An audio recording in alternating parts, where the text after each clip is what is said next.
Hi guys, this is अमन और आज की इस वीडियो में हम लोग बात करने वाले हैं is equals to MC square पे। अभी मजा आएगा ना। हाँ, ये कोई ना क्लास 10th का टॉपिक है, ना 9th का, ना 11th, यानी किसी भी ग्रेड स्टैंडर्ड का टॉपिक नहीं है, बल्कि ये तो एक ऐसा टॉपिक है, साला जहीं भी मानो वो फिजिक्स के नाम पर वही लिख देते हैं, is equals to MC square, है ना। ये देखो, इन्होंने वहां से नहीं लिख रखा है फिजिक्स के नाम पे is equals to MC square, है ना। जहां आप देखो वहीं पर is equals to MC square. आप नाव में बैठ के जा रहे हो तब भी आ रहा है is equals to MC square. आप ट्रेन में बैठ के खाना खा रहे हो, is equals to MC square. जहां पाओ वहां is equals to MC square. क्या है ये भला is equals to MC square? क्या है is equals to MC square? क्या है? वास्तव में बताओ ना, is equals to MC square गलत है। Is equals to MC square गलत है। हरामी हो बेटा।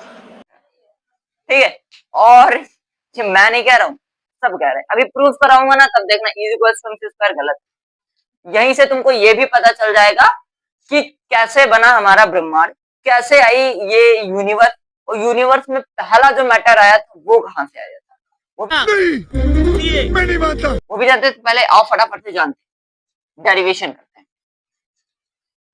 देखो देखो देखो देखो देखो फटाफट।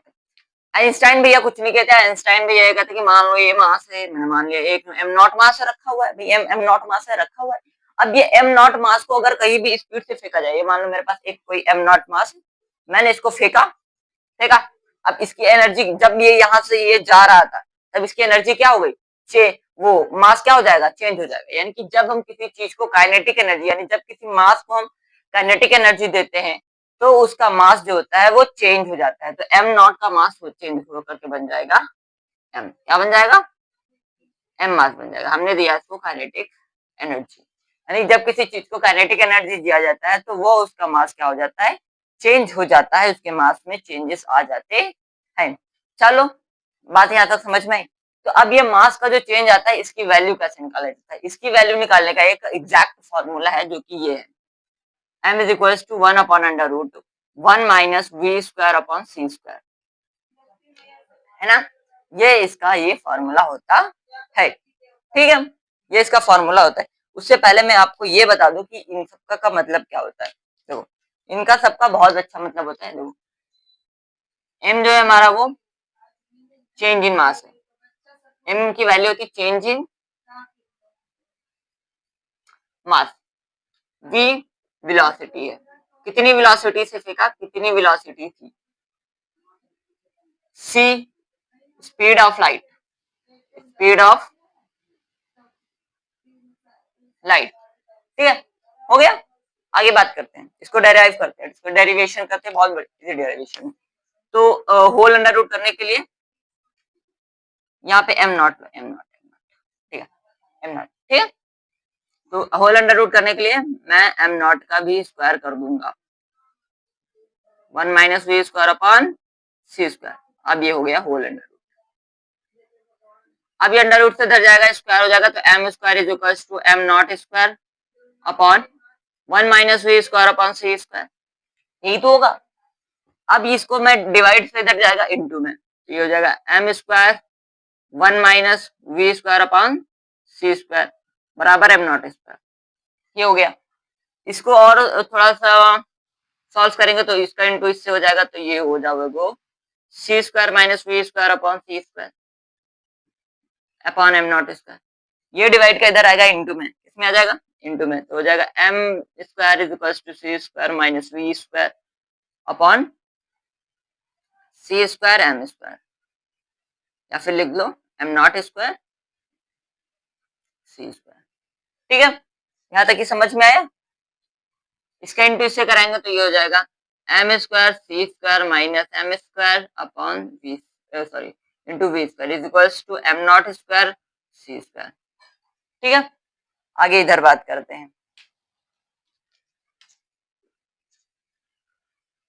डिफरेंशिएशन बोथ साइड डालो, डिफरेंशिएशन बोथ साइड, डिफरेंशिएशन कर दो।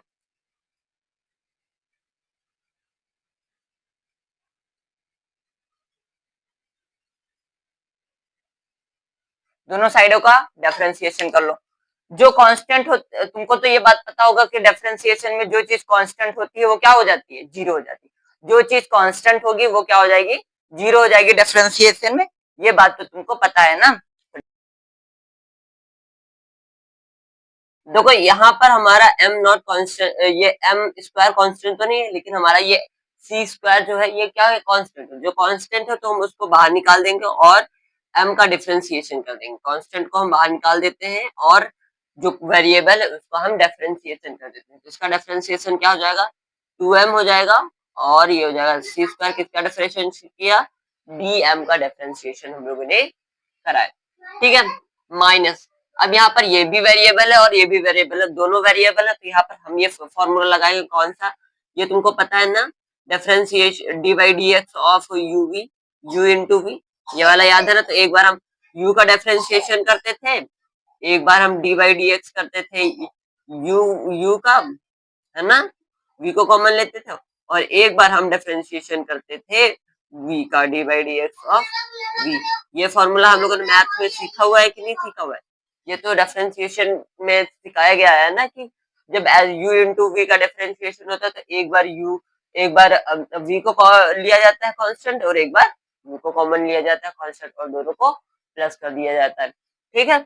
चलो यही फॉर्मूला का यूज करते हुए अब हम यहाँ पर इसको क्या कर देते हैं, सॉल्व कर देते हैं, ठीक है। देखो कैसे करेंगे, बहुत बिंदास तरीके से सीखेंगे, पहले देखो, ठीक है। तो कुछ इस प्रकार होगा हमारा, तो यहाँ पर हम पहले इसको कांस्टेंट लेते हैं, v को कांस्टेंट कांस्टेंट ले लिया, ठीक है। v को मैंने क्या ले लिया, ब्रैकेट लगाया, v को कांस्टेंट लिया, तो m का डिफरेंशिएशन हो जाएगा, तो यहाँ पे क्या हो जाएगा 2m dm, m को कांस्टेंट करा है, अब प्लस लगाएंगे, अब किसको लेंगे हम, अब m स्क्वायर को कांस्टेंट ले लेते हैं, तो क्या हो जाएगा 2v हो जाएगा डिफरेंशिएशन ऑफ 2v, ठीक है। हो गया, यहाँ तक आया समझ में, इसको रफ कर देते हैं। ये देखो फटाक से रेस्टर ले आया। अब यहाँ पर देखो एम नॉट भी कांस्टेंट है और सी स्क्वायर भी कांस्टेंट है ना, क्योंकि एम नॉट जो मास हमारा वो तो कांस्टेंट है, वो उसमें तो बदलाव नहीं हुआ। सी स्क्वायर वो उसकी भी वैल्यू कांस्टेंट है, उसकी वैल्यू वेरिएबल भी नहीं है, तो दोनों ही कांस्टेंट है। तो यहाँ पर क्या होगा, जब दोनों ही कांस्टेंट है यानी कि पूरा का पूरा टर्म कांस्टेंट है। अगर पूरा का पूरा टर्म ही कांस्टेंट है तो डिफरेंशिएशन कितना होता है, जीरो। कितना होता है, जीरो। तो इक्वल्स टू में लिख देंगे जीरो। आगे बात समझ में। अब आगे देखो, तो माइनस करेंगे तो जाएगा 2mc स्क्वायर dm, और ये हो जाएगा यहाँ पे माइनस का v स्क्वायर 2m हो जाएगा dm, प्लस और हो जाएगा ये m माइनस का होगा m स्क्वायर 2v dv बराबर जी। इतने टर्म को हम इधर लाएंगे, तो हो जाएगा 2mc स्क्वायर dm बराबर, ये हो जाएगा v square 2m dm plus m square 2v dv, ठीक है। हो गया, यहाँ से टू कॉमन क्या निकल रहा है, देखो 2m हमारा कॉमन निकल रहा है कि नहीं निकल रहा है, तो 2m को कॉमन निकालो, हो जाएगा 2m को कॉमन निकालेंगे तो हो जाएगा v स्क्वायर dm, है ना, प्लस यहाँ पे 2m बाहर निकलेगा तो हो जाएगा ये हमारे पास m v dv, ये तो होगा, एक m बाहर निकला, 2 बाहर निकला, एक m तो बचा हमारा, ठीक है।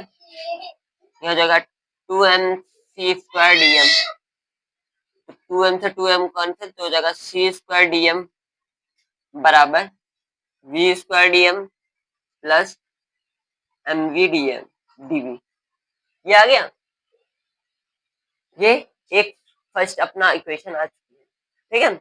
अब यहाँ पर देखो एक चीज और हमने देखा था, अब थोड़ा मार्कर चेंज कर दे, इससे लिखना चालू करें, ग्रीन मार्कर। देखो काइनेटिक एनर्जी की भी तो बात हो रही है, क्योंकि जब हम फेंक रहे हैं तो उसको काइनेटिक एनर्जी मिली, और kinetic energy is equals to क्या होता है, काइनेटिक एनर्जी क्या होता है, चेंज इन वर्क डन, और वर्क डन क्या होता है, फोर्स इनटू डिस्प्लेसमेंट, बस। अब देखो by Newton's second law, Newton का सेकंड लॉ क्या कहता है? Force is equals to change in momentum upon change in time, और here momentum is equals to mv। तो ये क्या हो जाएगा फोर्स हमारा? dmv upon dt। ये डिफरेंशिएशन फिर वही वाला सिस्टम है ना, एक बार m को कांस्टेंट, एक बार v को कांस्टेंट, जैसे कि यहाँ पर हमने करा था इसका, है ना, ऐसे ही अब हमको इसको भी करना पड़ेगा। तो ये हो जाएगा फोर्स इज इक्वल्स टू, दिख रहा है? हाँ दिख रहा है। तो फोर्स इज इक्वल्स टू क्या हो जाएगा हमारा? एक बार m कांस्टेंट ले लो तो जाएगा 2m, हाँ m हो जाएगा, तो m dm, और m कांस्टेंट लेंगे तो हो जाएगा dv, ठीक है, प्लस अब v को कांस्टेंट ले लें तो हो जाएगा dm अपॉन में dt। ये आ जाएगा। इसको और भी तरीके से तो हम लिख सकते हैं, क्या लिख सकते हैं? ये m dv अपॉन dt, यहाँ नहीं हो पाया, इधर ऊपर जगह कम पड़ गई, क्या करें, इतना बड़ी डेरिवेशन है, जगह कम पड़ गई, क्यों? देखो क्या है यहाँ पे, फोर्स या जगह dm dv, हाँ dv अपॉन dt लिख सकते हैं हम, और ये प्लस में आ गया हमारा v dm upon dt। Force निकल के आ चुकी है, खुशी मनाओ, फोर्स निकल के आ चुकी है, डिस्प्लेसमेंट से इनटू करा दे। तो काइनेटिक, तो हम यहाँ ये कह सकते हैं kinetic energy is equals to force into displacement, by this कह सकते हैं ना। तो यहाँ पे काइनेटिक एनर्जी हमारी क्या आ जाएगी? फोर्स ये आ जाएगा dv upon dt plus v dm upon dt, और इधर हो जाएगा ds, है ना। तो इसका इंटू इससे कराएंगे तो ये हो जाएगा m dv upon ds upon dt plus में v dm upon ds upon dt, ठीक है। तो ds अपॉन dt क्या होता है? वेलोसिटी, तो हो जाएगा m dv upon v into v, और ये हो जाएगा v change in displacement upon time velocity, ठीक है। तो ये इधर जाएगा तो ये पूरी तरीके से क्या हो जाएगा हमारा काइनेटिक एनर्जी। काइनेटिक एनर्जी हमारी क्या हो जाएगी? ये हो जाएगी v, ये हो जाएगा ना m v dv plus v square dm, यही तो होगा। और v स्क्वायर, ये देखो ये यहाँ आ गया, ये वाला देखो v square dm plus n v dv, यही तो आ गया ना। इसको देखो यही तो है भैया, इसको इधर लिख दो ज्यादा से ज्यादा, v square dm plus mv upon mv into dv, ये यही तो लिखा हुआ है, ये देखो, है ना। तो ये दोनों अगर ये और ये सेम है तो काइनेटिक एनर्जी इसके बराबर नहीं हो जाएगा, तो हम लिख देंगे काइनेटिक एनर्जी, इसकी वैल्यू क्या है? इसकी वैल्यू क्या है? ये, यहाँ इसकी वैल्यू ये रख दो, आ गया। अब डिफरेंशिएशन कर दो, क्योंकि डिफरेंशिएशन सॉरी इंटीग्रेशन कर देंगे, क्योंकि ये छोटी छोटी काइनेटिक एनर्जी निकली हुई है ना, इनका इक्वल भी करना है ना। तो काइनेटिक एनर्जी कहाँ से है? 0 से k तक, और ये कहाँ से है? m0 से m तक, है ना, मास का, ठीक है। तो यहाँ पे आ जाएगा हमारा k is equal to c square, constant आ जाएगा बाहर m का, तो एक m0, और ये हो जाएगा m, ये हो जाएगा c square bracket m0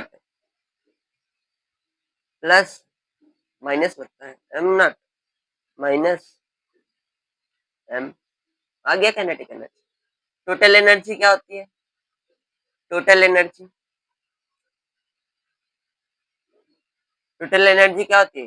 kinetic energy plus potential energy is equals to E kinetic energy C square bracket m0 minus m, potential energy क्या हो जाएगी हमारी?